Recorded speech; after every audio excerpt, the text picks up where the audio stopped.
نہیں ہند میں واصف شاہ ہدا، مجھے شوخی طب رضا کی قسم۔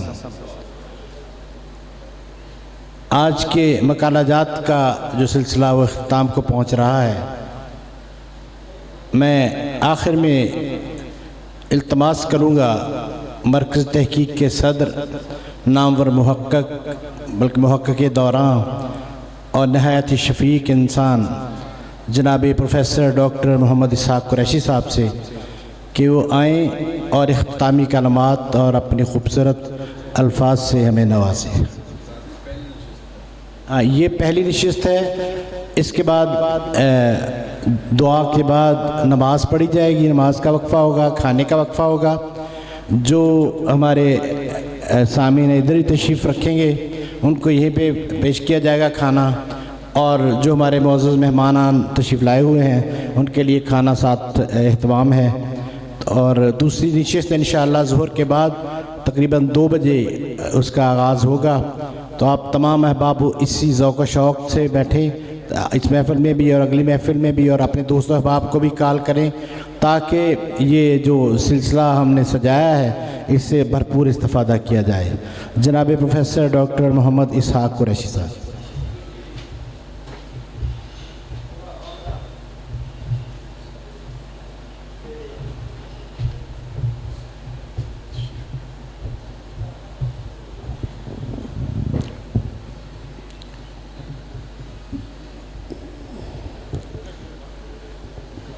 ٹھیک ہے۔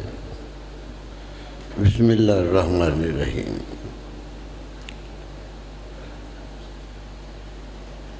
معزز سامعین و حاضرین،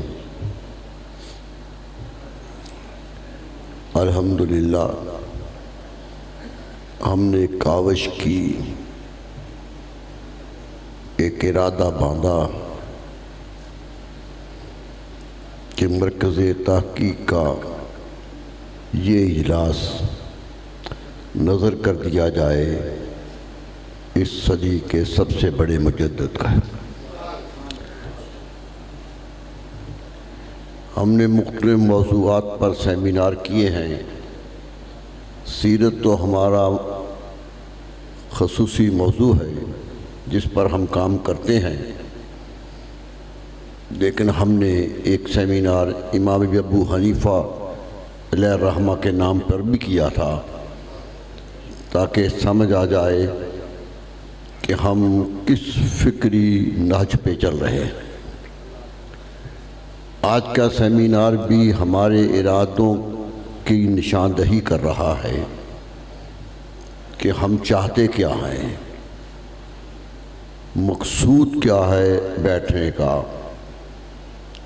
اجلاس تو ہوتے رہتے ہیں، یونیورسٹیوں میں بھی ہوتے ہیں، کالجوں میں بھی ہوتے ہیں، دینی مدارس میں بھی ہوتے ہیں، مسجدوں میں بھی ہوتے ہیں۔ آج ہی فیصل آباد میں 4 جگہ اجلاس ہو رہے ہیں۔ موضوع بھی آتے ہیں، واعظین کرام تقریر بھی کرتے ہیں، خطابت کے جوہر بھی دکھاتے ہیں، لیکن ہم یہ سمجھتے تھے کہ جو کچھ کہا اس کی وحدت و وصول ہو گئی، وہ ہوا میں بکھر تو گیا، سامعین تک بھی پہنچا، سنا اور خوش ہو کے نظر انداز کر دیا۔ ہماری خواہش یہ ہے کہ جو سنا جائے وہ محفوظ کیا جائے، جو کہا جائے وہ لوگوں تک پہنچایا جائے، تاکہ تشکیل امت کے لیے، اس قوم کی تعمیر کے لیے جو بنیادی مواد درکار ہے وہ قوم تک پہنچے۔ اعلیٰ حضرت عظیم البرکت علیہ الرحمہ کے بارے میں ہم نے اس لیے انتخاب کیا، ایک تو صدی ہو گئی تھی، کسی شخصیت کے جاننے اور اس کے بارے میں رائے قائم کرنے کے لیے ایک صدی بہت ہوتی ہے۔ یہی کہا گیا تھا، محققین یہی کہتے ہیں کہ زندگی میں فیصلے نہ کرو کہ یہ کون ہے، بدل بھی سکتا ہے، سنور بھی سکتا ہے، اور جلد بھی فیصلے نہ کہو کہ جذباتی کیفیت ہوتی ہے، جذباتی لگاؤ ہوتا ہے۔ کچھ سال گزرنے دو، یہ جو محبت کی چاشنی ہے اس میں ٹھہراؤ آنے دو، یہ جو تعصب کی آندھی ہے اسے تھم جانے دو، تاکہ مخالف بھی غور سے دیکھنے لگ جائے اور محبت کرنے والا بھی خوش دلی سے دیکھنے لگ جائے۔ اس لیے یہ موقع آیا ہے، یہ صدی تقاضا کر رہی ہے کہ ایک مرد جری آئے تھے، ایک بہت بڑا وجود آیا تھا جو بر صغیر میں آئے، لیکن پورے عالم اسلام کے تمام کیفیات کو بدل کے رکھ دیا۔ لوگ اپنے گرد و نواح میں تو پہچانے جاتے ہیں، بہت دور تک نہیں، آساس تک نہیں پہنچتی۔ ہم نے عرب دنیا میں جا کے دیکھا ہے کہ بڑے بڑے عالم جو بر صغیر کے تھے ان کا نام بھی کوئی نہیں جانتا۔ کیوں؟ کہ ہر انسان کا دائرہ اثر ایک خاص دائرے تک محدود ہوتا ہے، لیکن جو عبقری شخصیت ہوتی ہے، جو شخصیت بڑی شخصیتیں ہوتی ہیں، وہ اپنا اثر اپنی زندگی میں بھی ڈالتی ہیں اور دنیا سے چلے بھی جائیں تو اثر چھوڑ کے جاتی ہیں، وہ اثر بڑھتا ہے۔ آپ خود اندازہ کر لیجئے، میں اس میں مبالغہ نہیں کر رہا ہوں کہ اعلیٰ حضرت عظیم البرکت کی زندگی میں جتنے ان کو تسلیم کرنے والے تھے آج زیادہ ہیں یا کم ہیں؟ آج وہ جنہوں نے انہیں دیکھا نہیں ہے، آج وہ جنہوں نے ان کی پوری کتابیں پڑھی نہیں ہیں، جنہوں نے ان کو کلام کرتے سنا نہیں ہے، آج مداح ہیں۔ کیوں؟ کہ شخصیت کی مہک ہوتی ہے، اور مہک مضبوط ہو تو پھیلتی چلی جاتی ہے۔ وہ پھیل گئی ہے، آج کی دنیا اعتراف کر رہی ہے، اتنی جہتیں نکل رہی ہیں شخصیت کی کہ حیرت ہو رہی ہے کہ ایک وجود میں ایک جہان آباد تھا، ایک دنیا آباد تھی۔ عالم دین کی حیثیت سے دیکھیں تو وہ بہت بڑے عالم دین تھے، مفسر قرآن کی حیثیت سے دیکھیں تو ان کی تفسیر کا انداز سب سے مختلف تھا، حدیث کے حوالے سے دیکھیں تو بڑے محدث سے، فقہ کے حوالے تو وہ نابغہ روزگار تھے، جب فتویٰ دیتے تھے تو گنجائش نہیں رہتی تھی کہ دوسرا فتویٰ آ جائے۔ کیوں؟ کہ جذباتی نہیں تھے، ہر چیز کی تہہ تک پہنچتے تھے اور اس سمندر سے موتی نکال کے لاتے تھے۔ بہت کام کیا، بہت کچھ لکھا، اتنی عمر میں اتنا زیادہ کرنے والے ایک چند ہی لوگ ہیں۔ امام نکلسن نے لکھا تھا کہ امام سیوطی کا نام مسلم دنیا فخر سے پیش کرتی ہے، یہ جملہ نکلسن کا ہے۔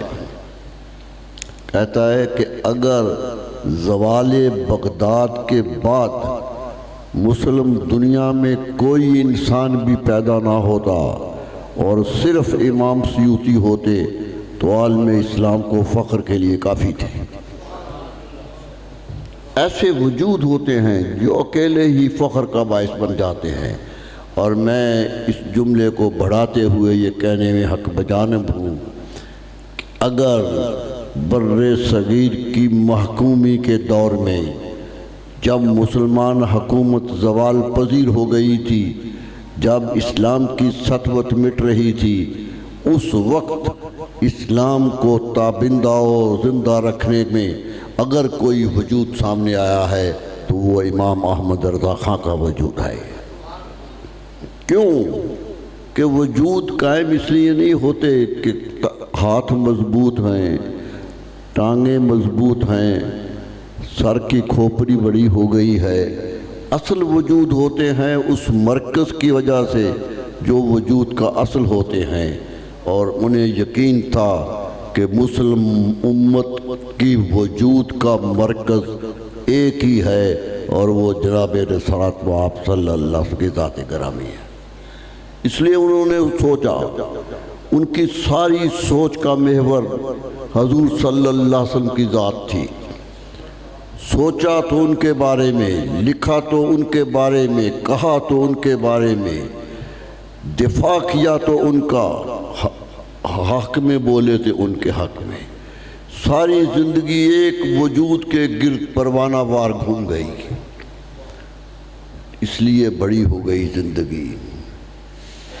یہی ہے، زندگی قربان تو ہو جایا کرتی ہے لیکن ابد قرار بھی ہو جاتی ہے جب وہ کسی مقصد کے تحت گھوم جایا کرتی ہے۔ ابھی ڈاکٹر مجید اللہ بہت فاضل استاد ہیں، وہ ان کی سائنسی علوم کے بارے میں بات کر رہے تھے، تو میرا تو یقین یہ ہے کہ جب انسان رسول اللہ کی ذات میں گم ہو جاتا ہے تو علم کا کوئی پرتو بھی اس کے سامنے مخفی نہیں رہتا۔ سائنس انہوں نے سائنس پڑھ کے نہیں سیکھی ہے، انہوں نے اس وجود سے سیکھی ہے جو مرکز کائنات ہے۔ جب مرکز پر نظر چلی جاتی ہے تو حاشیے خود بخود کٹھے ہو جایا کرتے ہیں۔ یہی مقصد تھا ان کا۔ نظم لکھی، نثر لکھی۔ ڈاکٹر صاحب نے ان کے فتاوی رضویہ کے بارے میں کہا کہ جس زبان میں بھی سوال کیا اسی میں جواب دے دیا۔ کیوں؟ زبانیں سیکھی تھی۔ ایک روایت ذہن میں آ رہی ہے، حضرت سلمان فارسی رضی اللہ تعالیٰ جب مسلمان ہوئے تو یہ ایران کے رہنے والے تھے۔ ایک پادری کے بیٹے تھے، پروہت کے بیٹے تھے، چھپ چھپا کے آئے تھے، بک گئے تھے، غلامیوں سے گزرے تھے، مدینہ کو پہنچتے ہوئے بڑے صدمے اٹھائے تھے، آ گئے، اسلام قبول کر لیا۔ لوگ ان کی زبان نہیں جانتے تھے، وہ نہ سوال کر سکتے تھے نہ کسی کا جواب دے سکتے تھے۔ زبان عربی نہیں آتی تھی، فارسی جاننے والے تھے اور وہاں کوئی فارسی جاننے والا نہیں تھا۔ یہ بات نبی صلی اللہ علیہ وسلم تک پہنچی کہ میرا ایک محبت کرنے والا آیا ہے اور اس کی زبان کے سامنے دیواریں کھڑی ہو گئی ہیں۔ بلایا، پیار کیا، اور امام سیوطی علیہ السلام فرماتے ہیں کہ فارسی میں گفتگو کی، بتا دیا جس زبان میں بھی مجھے پکارو گے میں سنتا ہوں اور جانتا بھی ہوں۔ میں کائنات کا امام بن کے آیا ہوں، عرب کا امام بن کے نہیں آیا۔ دے لیا، پیار کیا۔ کچھ دنوں بعد پھر آئے، کہنے لگے یا رسول اللہ ایک پریشانی ہے۔ کہا کیا؟ کہا جب جس محلے سے، جس گلی سے گزرتا ہوں جو بھی ملتا ہے تو پوچھتا ہے تیرا باپ کون تھا، تیرا خاندان کون ہے۔ ہم نے آج بھی دیکھا ہے، آج بھی مکہ میں مدینے میں چلے جائیں تو کسی سے بات کریں تو وہ قبیلے کی بات کرتا ہے۔ قبائلی زندگی ان کے گھٹی میں ہے۔ تو کہتے جی قبیلہ پوچھتی ہے، میں کیا قبیلہ بتاؤں، مجھے شرم آتی ہے اپنا قبیلہ اور اپنے باپ کا نام بتاتے ہوئے۔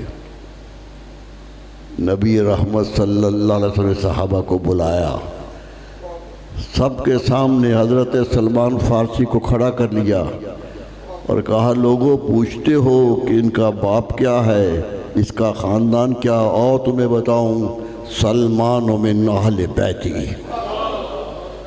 سلمان میرے اہل بیت کا حصہ۔ اب سوال کرو کیا کرو گے؟ میں اپنی اہل بیت کا حصہ قرار دے رہا ہوں، زبانیں رک گئی۔ میرے دوستو، ایک وجود ہے جس سے لپٹ جاؤ گے تو کائنات مل جائے گی۔ کائنات ان کے وسیلے سے ہے۔ امام محمد رضا علیہ الرحمہ نے یہ راز پا لیا تھا، یہ راز پا لیا تھا۔ وہ کسی کے اور کے ہو کے نہیں رہے۔ کرے مدح اہل دول رضا، پڑے اس بلا میں میری بلا، کھل کے کہتے ہیں۔ آج بڑی بدقسمتی ہے، کوئی چندہ دینے لگ جائے تو اس کی تعریفیں ہونے لگتی ہیں، کوئی مسجد کو چندہ دے دے تو اس کا نام کا کتبے لگ جاتے ہیں، لیکن امام محمد رضا دینے والے کو بھی کہہ رہے ہیں کہ نہیں، زبان احمد ذرا کھلے گی تو رسول اللہ کی مدح میں کھلے گی، کسی کوئی اور کے لیے نہیں۔ یہ سبق دیا تھا، ساری زندگی میں یہی سبق دیتے رہے۔ میں نے ان کی بہت سی تحریریں دیکھی ہیں، لفظ لفظ سے عشق نکلتا ہے۔ میں محسوس کرتا ہوں اگر لفظ گویا ہو جائیں اور چمکنے لگ جائیں تو عشق رسول کی شمع روشن نہ ہوتی ہوئی نظر آتی۔ اتنا محبت دکھائی، اتنا پیار دکھایا۔ ایک چھوٹا سا واقعہ آپ کو بتاتا ہوں۔ مولانا احمد بخش توسوی ایک بزرگ ہیں، ڈاکٹر صاحب جانتے ہوں گے۔ توسا کے خاندان کے سیادہ نشینوں میں سے ایک تھے، بڑا خاندان ہے، پڑھے لکھے تھے۔ خوش قسمت تھے ہم لوگ کہ ہمارے بزرگ بھی پڑھے لکھے ہوتے تھے۔ آج کیا کہیں، آج تو لفظ پڑھنا نہیں آتا۔ وہ پڑھے لکھے لوگ تھے۔ قصیدہ لکھا نعت کا، 114 شعر کا قصیدہ ہے، عربی شاعری ہے۔ سوچا ہوگا کہ یہ کوئی اور تو نہیں لکھتا، میں نے لکھ دیا ہے، اب کس کو دکھاؤں کہ پتہ چلے کہ یہ قصیدہ کسی قابل بھی ہے یا نہیں ہے۔ تو اعلیٰ حضرت زندہ تھے، ان کو بھیج دیا۔ اعلیٰ حضرت کچھ اشوب چشم کا شکار تھے ان دنوں، نینی تال گئے ہوئے تھے، وہاں چلا گیا قصیدہ۔ لوگوں نے کہا جی یہ قصیدہ آیا ہے، کہا کوئی اسے موٹے لفظوں میں لکھ دے، کالی سیاہی سے لکھ دے، اور ایک لائن پہ لکھے اور ایک لائن چھوڑ دے۔ سارا قصیدہ یوں لکھا گیا، پڑھا، اور جو لائن چھوڑی تھی اس پہ اصلاح کی۔ میں نے یہ قصیدہ پڑھا ہے، 114 میں سے 101 شعر میں ترمیم ہے، صرف 13 شعر بچے ہیں جس میں ترمیم نہیں ہے۔ وہ درمیانی صفحہ جو خالی لائن خالی تھی اس میں ترمیم کرتے جا رہے ہیں۔ شاعری کا فن بھی بتا رہے ہیں کہ یہ شاعری کی غلطی ہے، یہ ردیف کی غلطی ہے، یہ وزن کی غلطی ہے، یہ اشباع کی غلطی ہے۔ جتنے بھی رموز شعر تھے اس کا ذکر کرتے چلے جا رہے ہیں۔ وہ ایسا محسوس ہوتا ہے کوئی اردو ادب کا بہت بڑا ناقد بیٹھا تنقید کر رہا ہے۔ لیکن ایک جگہ مجھے حیرت ہوئی جہاں میں تڑپا ہوں، ایک شعر پڑھا ان کا، اس شعر میں خطاب کیا نبی صلی اللہ علیہ وسلم کو۔ آپ جانتے ہیں، عربی کے طالب علم ہوں تو جانتے ہیں کہ حرف ندا عربی میں 5 ہیں، 2 قریب کے لیے ہیں، 2 بعید کے لیے ہیں، اور ایک مشترک ہے یا۔ آیا اور حیات دونوں حرف بعید ہیں۔ یہ دور پہ آواز دینی ہو تو آیا یا حیا کہتے ہیں عرب۔ مولانا احمد بخش نے شعر میں آیا استعمال کیا ہے، حرف ندا بعید استعمال کیا ہے، میں نے جب پڑھا تو میں نے نیچے ہاتھ رکھ لیا کہ یہ کیسے اعلیٰ حضرت کو برداشت ہوگا، یہ محبت کرنے والا کیسے برداشت کرے گا کہ اپنے حبیب کو دور سمجھے؟ یہ کیسے ہو سکتا ہے؟ میں سوچتا رہا، ہاتھ اٹھایا تو نیچے لکھا تھا کہ یہ توہین ہے، یہ سوء ادب ہے، اور پھر شعر بدل دیا اور یا سے کر دیا، شعر پھر لکھ دیا لیکن یا سے کر کے لکھا، اور نہ وزن ٹوٹا نہ قافیہ ٹوٹا۔ بتا دیا کہ میں ایک یا کا اضافہ بھی جو میرے رسول کے بود پر نشاندہی کرتا ہو برداشت نہیں کرتا، میں تو وہ حرف ندا بھی برداشت نہیں کرتا جس سے ان کی دوری کا احساس پیدا ہو جائے۔ یہ تھا قرب، یہ تھی محبت، اور جو ان کے قرب میں ڈوب جاتے ہیں وہ سب کچھ پا لیا کرتے ہیں۔ علم کوئی بھی ہو ان کے قدموں میں ہوتا ہے، کیوں کہ علم میرے نبی کی یہ ساری عطا ہے، وہی نبی العلم بن کے آئے تھے، وہی نبی العلم ہیں، جو کسی کو ملا ہے انہی کے دربار سے ملا ہے، جو جتنا قریب ہے اتنا ہی بڑا ہے، خواہ چھوٹا ہو۔ حضرت عبداللہ بن عباس چھوٹے تھے، 13 سال کے تھے جب رسول اللہ صلی اللہ علیہ وسلم دنیا سے چلے گئے۔ 13 سال کی حدیث قبول نہیں ہوتی تھی، ان کی حدیثیں قبول ہوئی ہیں۔ حیرت کی بات ہے، انہوں نے اعلان کیا تھا مسجد نبوی میں کہ میری حدیث مان لو، میں بالغ ہو گیا تھا رسول اللہ کے زمانے میں، اپنی بلوغت کا اعلان کیا تھا۔ کیوں قبول کیا تھا؟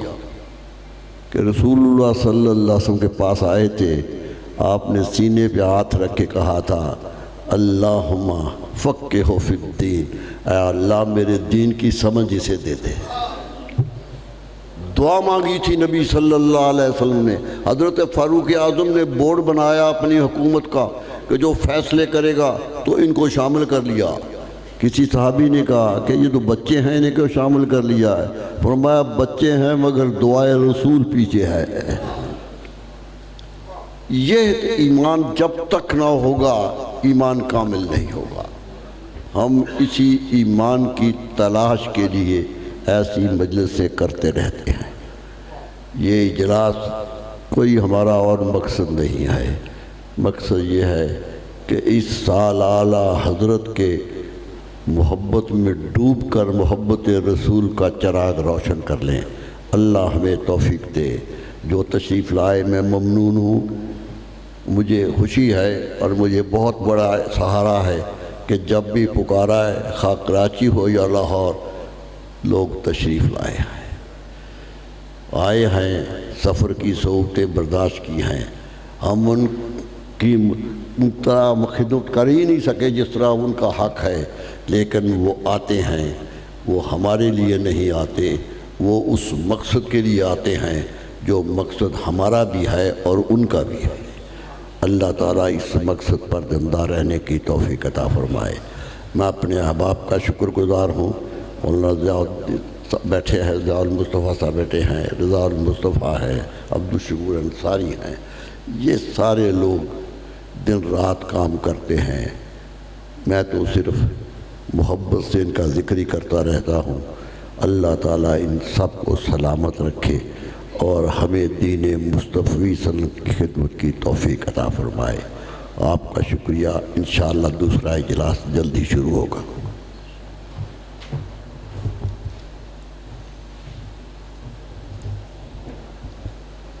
جناب پروفیسر ڈاکٹر صاحب قریشی صاحب نہایت فصیح و بلیغ انداز میں عشق و محبت سے لبریز گفتگو فرما رہے تھے۔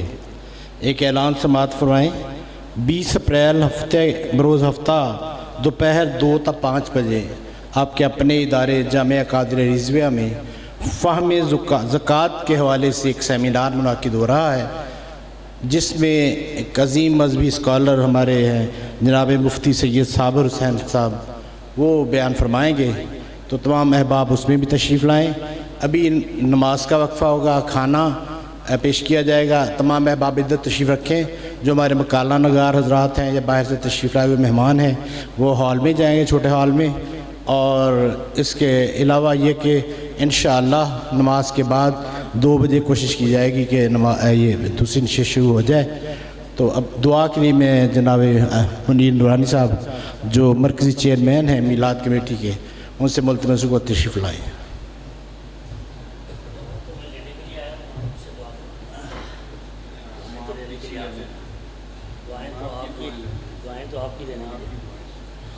اللہم صلی علی سیدنا مولانا محمد معدل الجود والکرم وآلہ وبارک وسلم صلاۃ و سلام علیک یا سیدی یا سیدی یا سیدی یا رسول اللہ۔ یا اللہ پاک، مرکز تحقیق کے ذمہ داران نے آج یہ خصوصی تقریب منعقد کی ہے، اللہ پاک اس تقریب کو اپنی بارگاہ علی میں مقبول و منظور فرمانا۔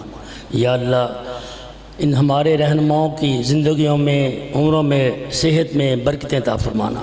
یا اللہ پاک جس محبت کے ساتھ یہ مرکز تحقیق والے اعلیٰ حضرت رحمۃ اللہ تعالیٰ علیہ کی زندگی پر خصوصی توجہ دیے ہوئے ہیں اور ہر سال باقاعدگی کے ساتھ یہ تقریب منعقد کرتے ہیں، اللہ پاک ان کی اس مسائے جمیلہ کو مقبول و منظور فرمانا، اور ہم سب کو اعلیٰ حضرت کے ساتھ اپنی عشق اور محبت قائم رکھنے کی اور اس میں جذبہ اور ولولہ عطا فرمانا۔ یا اللہ ہم سب کو درین کی سعادتیں عطا فرمانا۔ یا اللہ والخیر آخر خیر ظاہر خیر باطن خیر، کہتے رہتے ہیں دعا کے واسطے بندے تیرے، کر دے پوری آرزو ہر بے کس و مجبور کی۔ وصلی اللہ تعالی علی رسولہ خیر خلقہ سیدنا مولانا محمد وعلی آلہ واصحابہ اجمعین برحمتک یا ارحم الراحمین۔